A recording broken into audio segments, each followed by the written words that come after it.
Lo que yo quiero hacer hoy es lograr darle una visión de conjunto de una serie de ideas que he estado manejando. Algunas de ellas no las podré terminar hoy, pero lo que yo quiero es que ustedes ya comprendan que son ideas relacionadas unas con otras. Lo que nosotros estamos desarrollando principalmente es los productos culturales de la cognición. La cognición es un fenómeno de la naturaleza humana, pero ha producido unos productos culturales en la cultura, en la manera de comportarse de los hombres.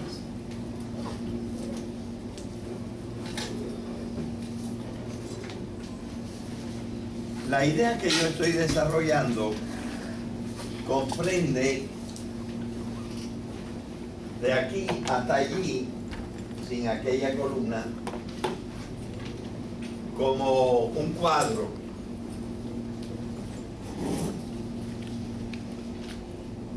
En la clase pasada yo hablé de estas palabritas, de la palabra adjetivo y de la palabra azabache como ejemplos de tres formas de relacionarse la palabra con el pensamiento. Yo usé la palabra laptop y dije que la palabra laptop nada más tiene una interpretación, que es un aparato como ese que está ahí. Es la única cosa que llamamos laptop. Así que hay una relación de uno a uno entre palabra y pensamiento.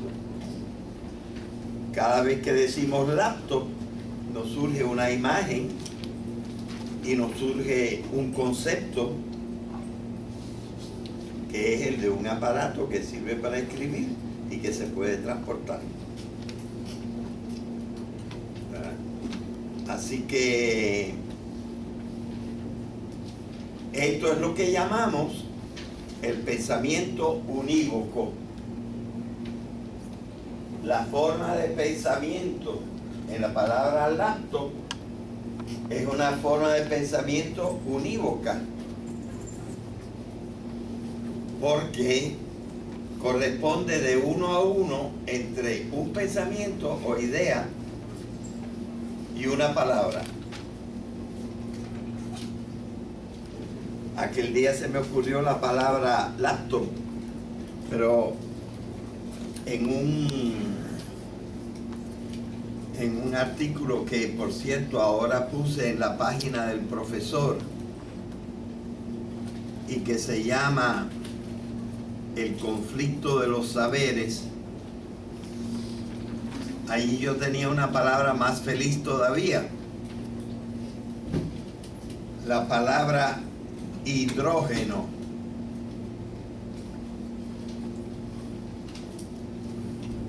Porque la palabra hidrógeno, si sé un poquito de griego, me dice qué es el hidrógeno.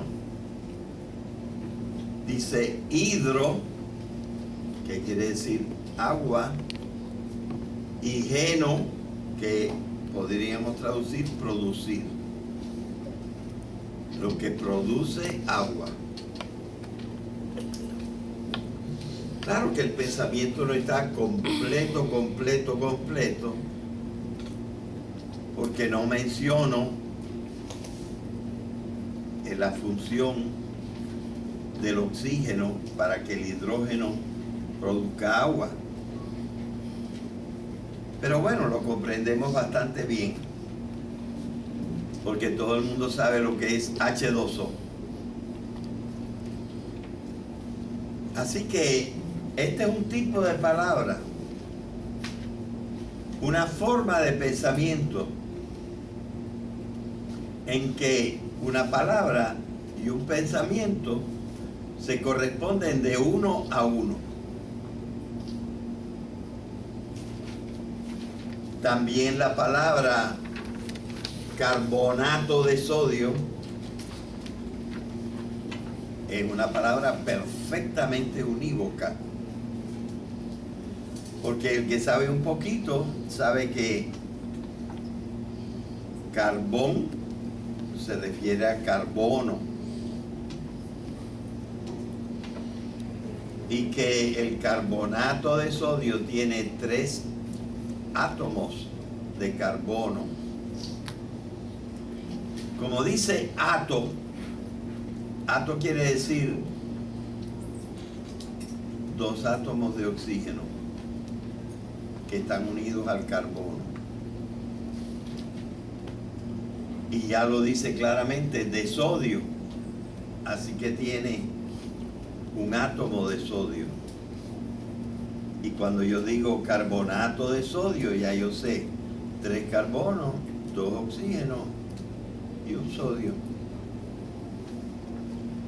Perfectamente unívoco.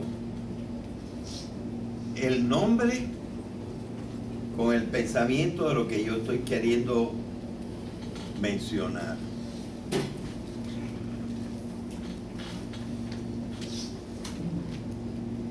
Mientras que también explicamos la palabra adjetivo y la forma de pensamiento en que podemos usar la palabra de adjetivo es la forma de pensamiento que se llama técnicamente una forma de pensamiento análoga, o la forma de pensamiento se llama la analogía. Esto habría que explicarlo más y quizá yo un día lo explique un poco más. ¿Qué cosa es el pensamiento análogo? El pensamiento análogo es un pensamiento que la relación no es de uno a uno. Vamos a decir que la palabra es una, pero los pensamientos pueden ser 3, 4, 5. Y cada uno de esos pensamientos o conceptos tiene el mismo derecho a usar la palabra, aunque algunas de esas formas se use más que otras. Y el ejemplo que yo di, quizás no es estupendo, pero no quería dar la más obvia de todas para usarla después, es la palabra adjetivo, y es la que está en el artículo que les estoy mencionando. ¿Por qué? Porque la palabra adjetivo ella misma se explica. Y vimos que tenía 3 partes. Ad, que quiere decir junto a o pegado a. Yect, que quiere decir echar. Y ivo, que quiere decir relativo a. Relativo a lo que está echado al lado. Y lo que nosotros, al estudiar las partes de la oración, llamamos adjetivo, es eso precisamente. Es una palabra que es relativa a la palabra que está echado al lado de ella, pero que es la principal, que la llamamos también con el sufijo, la raíz yect, cuando decimos sujeto, pero que ordinariamente llamamos sustantivo. El adjetivo es una palabra relativa a la palabra que tiene echada al lado, que es el sustantivo. Y por eso lleva muy bien el nombre adjetivo. Pero Si yo tengo una ley y esa ley está en un párrafo así, pero la siguiente legislatura le quiere agregar un pedazo, hace un nuevo parrafito, y entonces es una cláusula que podemos con todo rigor llamar adjetiva, porque es una cláusula que va a modificar un poco la cláusula principal y está al lado de la cláusula principal y es relativa a ella. Pues con el mismo derecho que yo a una parte de la oración la llamo adjetivo o adjetiva, a esta cláusula legal que está modificando al lado a otra cláusula principal, la puedo llamar adjetiva. Y si yo tengo un aparato que sirve para la función A y luego le agrego un aparatito que hace que ahora el aparato no sirva solamente para la función A, sino para la función A y para la función B, pues yo puedo decir que este aparatito que se pone al lado del otro y que agrega una función al principal es un aparatito adjetivo, con el mismo derecho que llamo adjetivo a una parte de la oración. Y aquí yo me encuentro entonces con una palabra que tiene, por lo menos que he mencionado, 3 pensamientos posibles, 3 conceptos posibles que la usan. ¿Verdad? Bien. Pero hay otra forma de pensamiento, más divertida, más espontánea, más refrescante, pero no tan precisa. Y a esta forma de usar la palabra yo la llamo metáfora. En ciertas circunstancias puedo usar otra palabra mucho más radical y más dura, llamándola mito.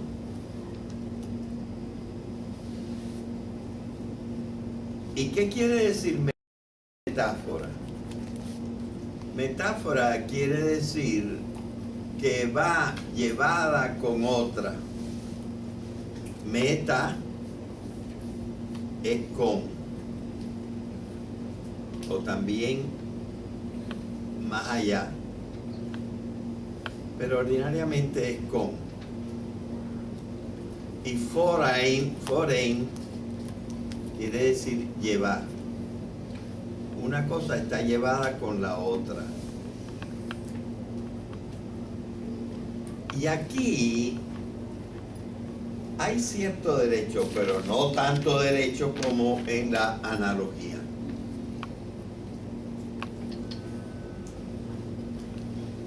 Porque hay un poquito de derecho porque la gente me entiende. Pero en el fondo la significación de la palabra no es para lo que yo la estoy usando. Yo estoy forzando un poco la palabra para que sirva en ese momento.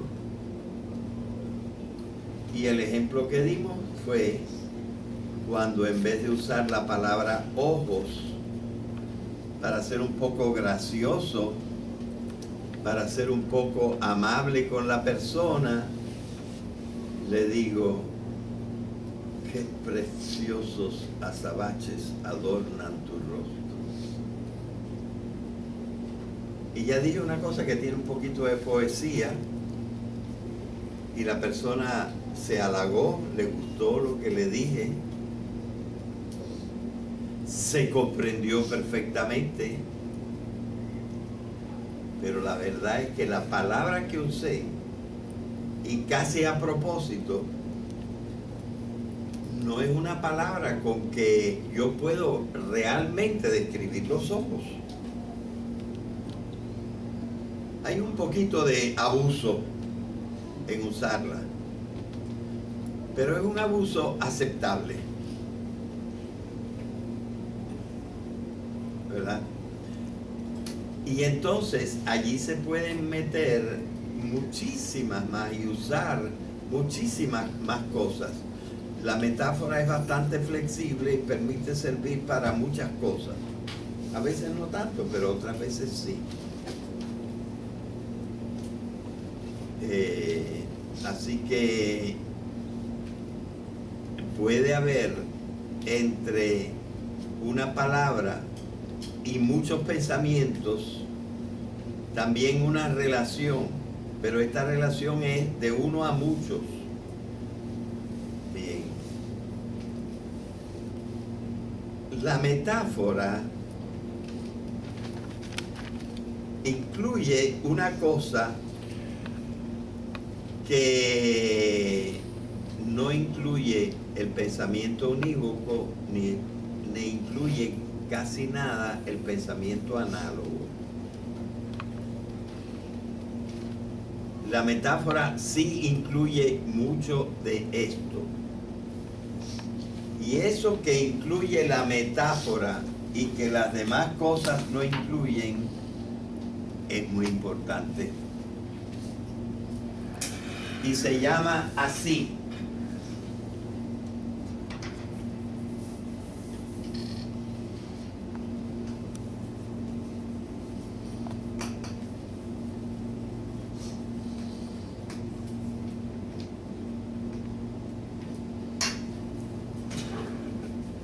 Ambigüedad.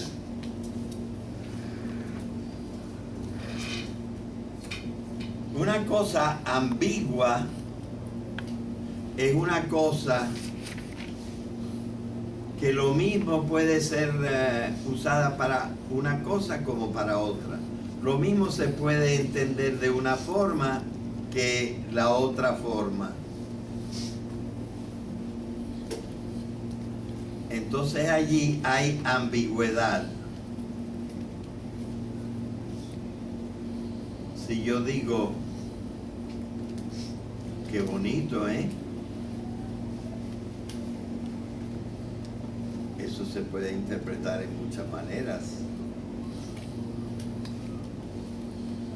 Se puede interpretar hasta como feo.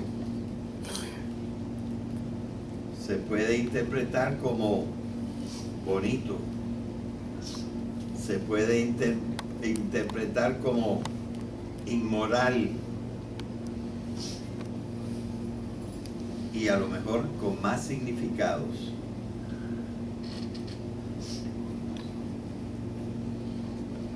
Mucha parte del lenguaje tiene ambigüedades.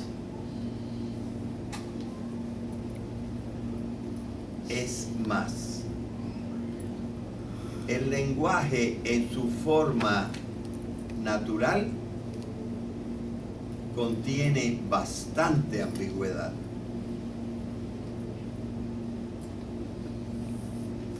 Y hasta podemos decir así, el lenguaje unívoco que usa la ciencia no es un lenguaje completamente natural. Nosotros artificialmente lo hemos restringido a base de lo que ya explicamos en la clase pasada, el uso de llamados términos técnicos, a los cuales las 4 o 5 significaciones que tenían, le quitamos todas menos una y lo convertimos en un término técnico unívoco. El lenguaje unívoco es artificial. El lenguaje análogo es también artificial.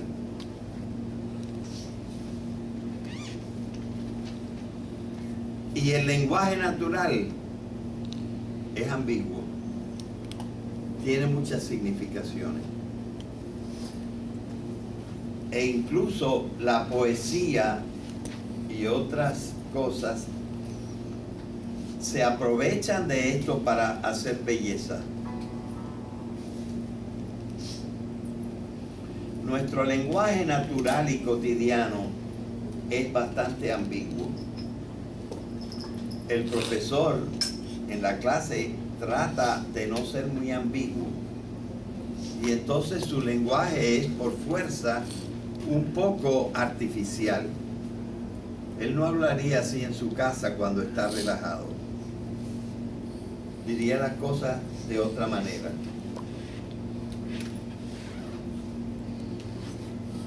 La ambigüedad es también productiva y tiene usos. Y de veras los seres humanos usan también la ambigüedad con varios propósitos. Pero en otros usos de la lengua, como la ciencia y la filosofía, restringen la ambigüedad para hacer más claro y preciso el discurso.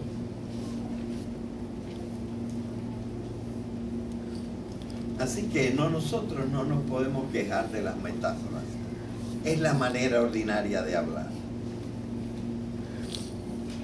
Y nosotros la estamos usando en todo momento.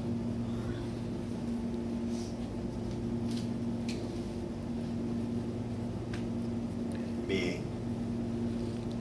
La metáfora se usa en el lenguaje ordinario y se aprovecha especialmente en el arte y en la religión.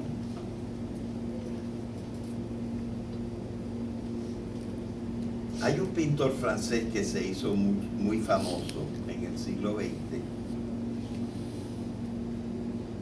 que es de apellido Chagall. Y una de las cosas que él pinta, o pintaba, eran vacas volando.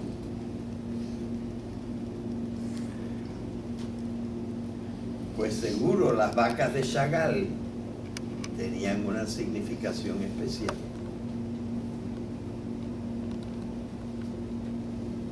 Y la vaca que no vuela, tú la conviertes en ambigua cuando la pones a volar. Y entonces se supone que tiene que tener una significación más, además de la significación habitual de vaca. Y que puede ser la libertad de la fantasía del hombre. Y entonces, como que nos da nuevas ideas. De manera que la ambigüedad no es siempre un defecto del lenguaje, sino otra posibilidad de significación en el lenguaje.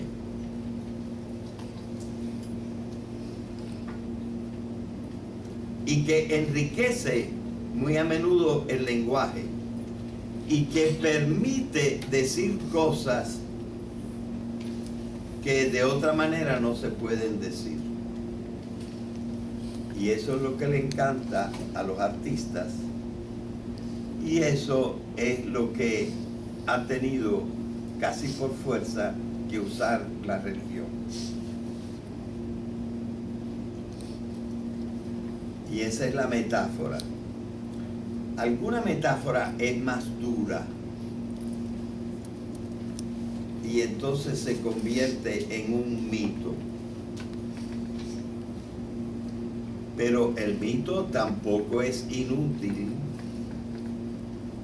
y tampoco debe ser usado siempre. Se puede usar también para eso la palabra mito, pero no necesariamente debe ser usada para decir error. Porque el mito es simbólico. Es decir, el mito no es la cosa de que yo quisiera hablar, pero lo estoy usando para referirme a la cosa de la que yo quiero hablar porque no conozco la cosa muy bien. Y entonces uso el mito, que es ordinariamente interesante, uso el mito para explicar la cosa. Entonces, el mito no es todo error. Bien. Bueno, entonces, ya yo he explicado la línea de arriba, las tres formas de pensamiento, dando también alguna palabra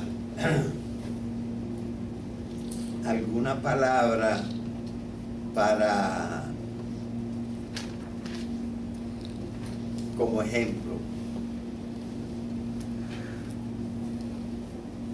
Me falta, por ejemplo, darle una palabra mítica.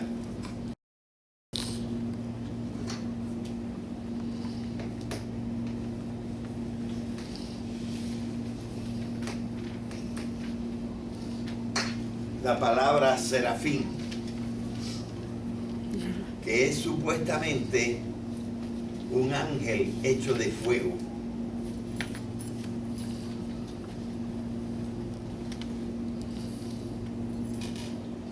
¿Cómo va a ser un ángel hecho de fuego? Entre otras cosas, el fuego es material y el ángel supuestamente es inmaterial. Supuestamente.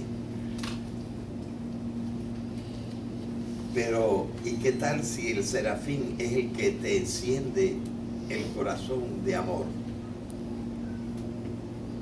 Un ángel que te enciende el corazón de amor. Pues ahora se ha convertido esa ambigüedad en significativa. Y hay quien cree que hay serafines, incluyendo a San Pablo, que da 9 clases de ángeles.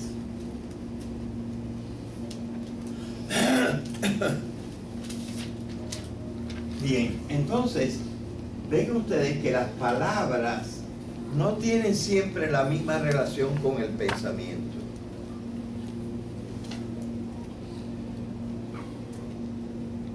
¿Y qué cosa es un hombre verdaderamente culto? Pues un hombre verdaderamente culto es una persona, hombre o mujer, que sabe usar las palabras unívocamente cuando se necesita, análogamente cuando se necesita, metafóricamente cuando se necesita y míticamente cuando se necesita, sin confundirla que fuera de otra calidad. Entonces tú verdaderamente entiendes y entiendes a los hombres y no tienes conflicto con las personas que se expresan en una forma, y tampoco tienes conflicto en desenredar lo que la gente dice, porque la gente suele confundir una forma de pensamiento con la otra y no saber en qué forma de pensamiento está hablando. Idealmente yo quiero en 2 o 3 clases acabar con este cuadro para explicar que hay diferentes formas de usar el lenguaje para expresar un pensamiento. Pero como no lo puedo hacer todo a la vez, vamos a volver sobre el que ya más conocemos. El lenguaje bastante artificial de la ciencia. Bastante artificial porque trata de suprimir al máximo y logra suprimir en un 99% la ambigüedad. Bien. Entonces, el producto de que vamos a hablar, que nos da esta forma de pensar, es la ciencia. Pero modernamente se ha estudiado qué efectos tiene sobre la cultura, sobre la sociedad, esta forma de pensar. Al principio, pues lo que veíamos en la ciencia, y es lo principal que hay que ver, es su gran utilidad.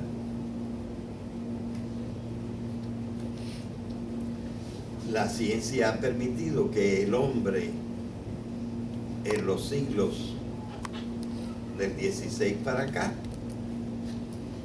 comprenda mucho mejor la realidad y también viva mejor. Así que lo principal, el principal o uno de los principales efectos de la ciencia es su utilidad. Claro, la primera utilidad es para conocer. La segunda utilidad es para, aplicándola con la técnica, producir el bien o bienes. Pero ya las dos cosas son útiles. Y la tercera utilidad es que en realidad, con las cosas que tenemos ahora, vivimos mucho mejor que antes.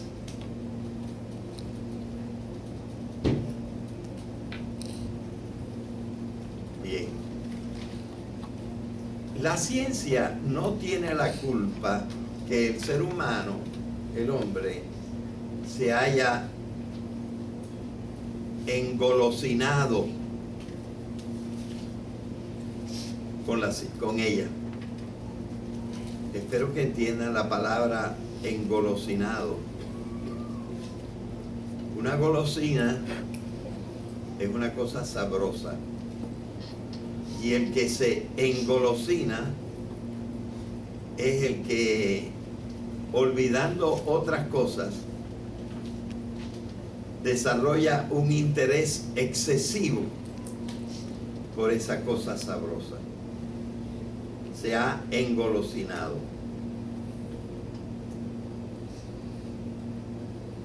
Bien.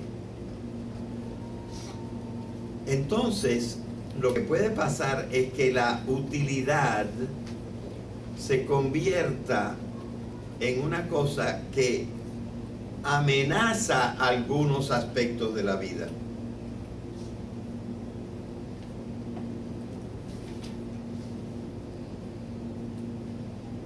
Esto ha sido estudiado, este efecto negativo, del cual la ciencia no tiene toda la culpa, o casi ninguna culpa, pero el hombre sí.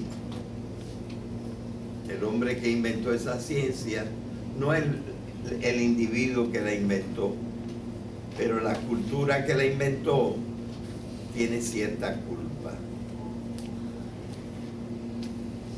Esos efectos negativos han sido estudiados en varios libros recientes. Aquí yo puse dos, pero allá en ese cuadrito he puesto los nombres de 4 autores y voy a completar. Aquí puse el nombre del primero de esos libros que voy a mencionar, que se llama El hombre unidimensional.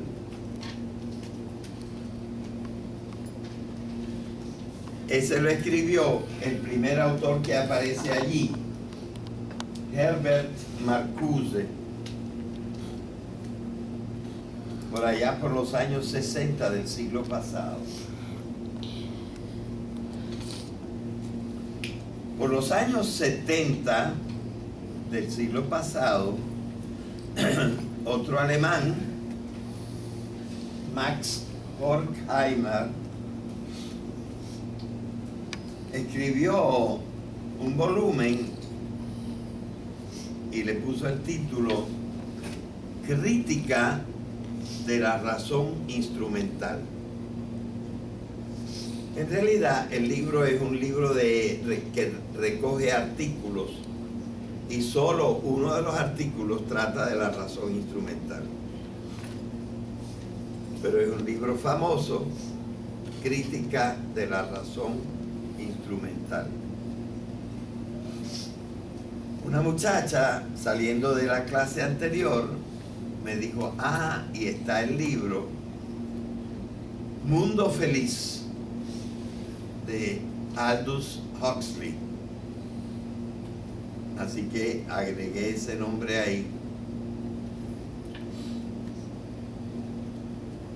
Y finalmente yo les he hablado varias veces en la clase de un libro que se llama The Reenchantment of the World, el reencantamiento del mundo, que una vez estaba encantado y nos encantaba, y que ahora está desencantado y nos desencanta. Y nosotros somos unos desencantados.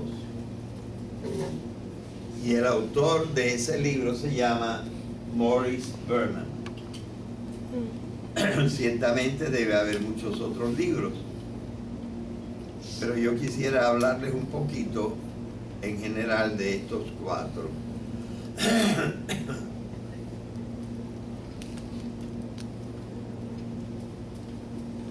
Hubo un tiempo que se considera en la historia particularmente un tiempo hermoso y feliz. Hay varios, pero uno de ellos es el tiempo que se llama el Renacimiento. Entonces, en el Renacimiento existen figuras excepcionales. Yo me fijaría en dos. Me fijaría en Leonardo da Vinci,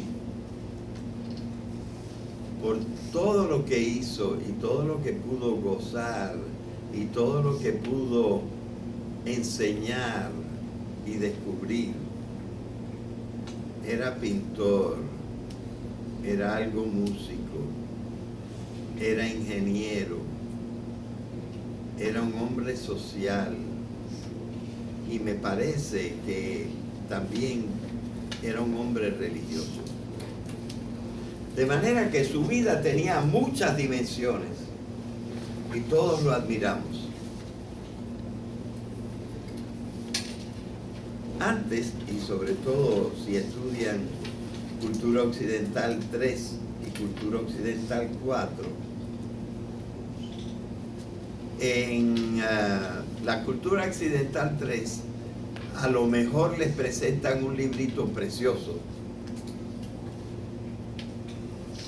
El autor tiene un nombre simpático y ahora el nombre del libro se me olvida en este momento, pero ustedes algunos lo pueden buscar en su iPhone. El tipo se llamaba Pico de la Mirándola. Bonito nombre, ¿verdad? ¿Quién tiene ahí un iPhone que me busque el nombre del libro principal, pequeñito, de Pico de la Mirándola? ¿Alguien lo tiene? ¿Tú sabes buscar aquí?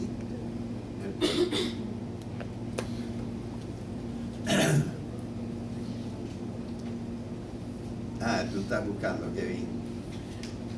Bueno, Pico de la Mirándola era un muchacho que a los 30 y pico de años escribió este libro maravilloso y pequeño. ¿Ah? Sí, Oración, pero tiene el nombre más completo. Ah, sí, Oración sobre la dignidad del hombre. Ese es el título de esta obra. Se lee en 1 hora y media, es chiquitito. Y este muchacho escribió ese libro como a los 32 años y habla de, yo no sé, 40 ciencias y une los conceptos de esas ciencias en una unidad para la exaltación de ese tremendo y formidable animal que se llama el hombre. Es algo para decir lo maravilloso que es el hombre, pero con el uso de la filosofía y de la ciencia de su tiempo. Bueno, estos son hombres universales y los llamamos hombres renacentistas.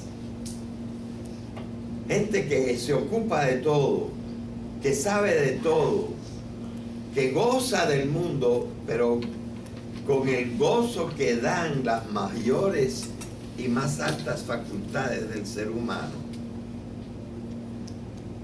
Contrario a lo que nos dice, por ejemplo, Aldous Huxley en su libro Mundo Feliz,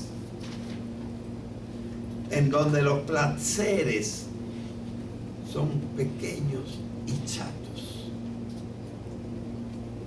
donde ni siquiera sabemos ser felices, ni siquiera sabemos buscar las buenas diversiones que exaltan todas las partes del ser humano. Y me acuerdo de otro libro formidable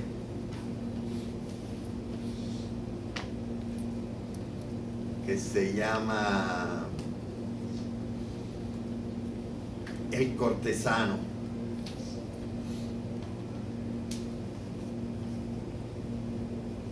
Menciona a Pietro Bembo, pero no es de Pietro Bembo. En este momento se me olvida. Lo puedes buscar, busca El cortesano y te sale el nombre. Nicolo algo.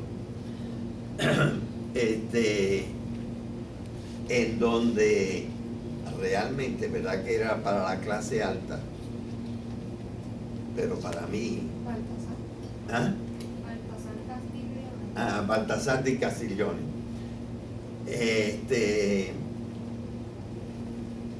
Para mí es la vida fantástica, la vida de esa gente que en el castillo, porque eran los nobles, se podían ocupar entre hombres y mujeres, porque se admitía a la mujer en esa sociedad, se la admiraba, tenía sus particularidades y era una de las grandes conversadoras. Y precisamente esto es lo que se cuenta en esa vida renacentista, donde la vida tenía tantos encantos y encantos profundos, ¿verdad?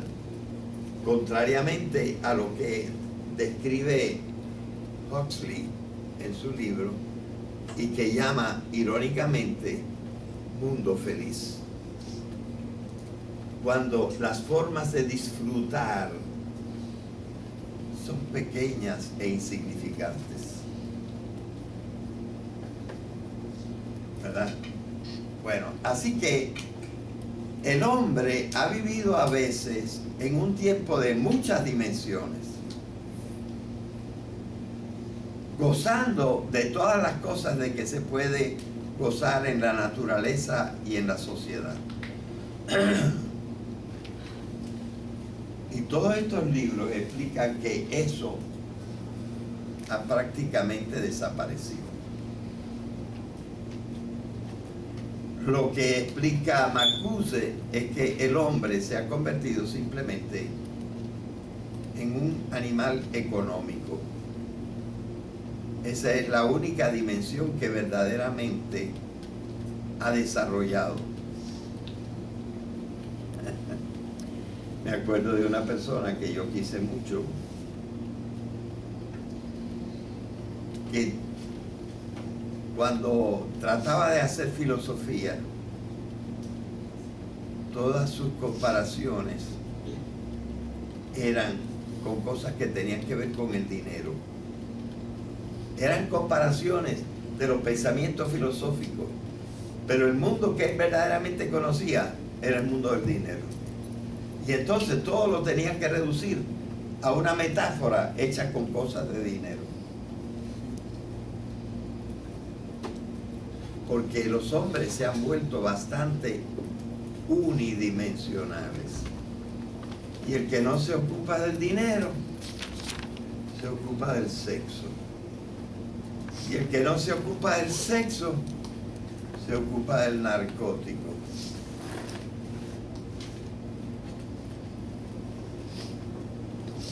Bueno, eso explica Herbert Marcuse. Max Horkheimer lo que indica, eso es muy significativo. Dice que en nuestros siglos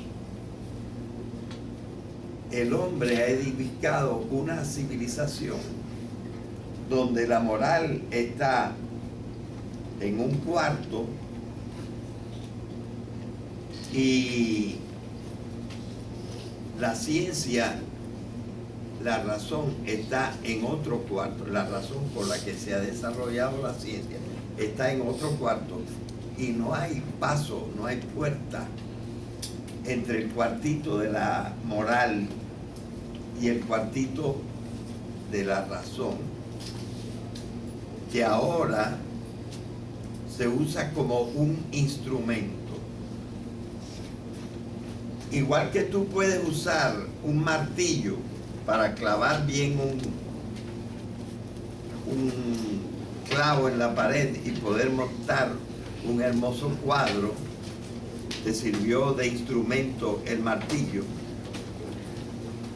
Puedes usar el martillo para romperle el cráneo a otra persona. De manera que ahora se convierte el martillo en una cosa en sí útil y que tú puedes usar independientemente de lo que se diga en el cuarto de al lado donde está la moral. Y un día a lo mejor hacemos un muchacho que no tenga papá, clonándolo, ¿verdad? Es decir, la razón ha perdido su propósito multidimensional. Bien.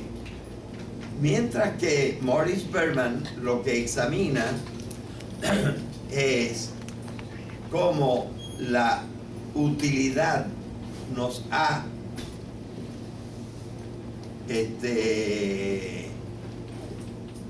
subyugado y entonces nosotros nos olvidamos de todo lo demás y vivimos para usar las cosas y no ni siquiera para verdaderamente disfrutarlas y comprenderlas y tener esa vida plena. Pueden ser efectos negativos del culto exagerado a la ciencia. Por ahí lo dejamos hoy.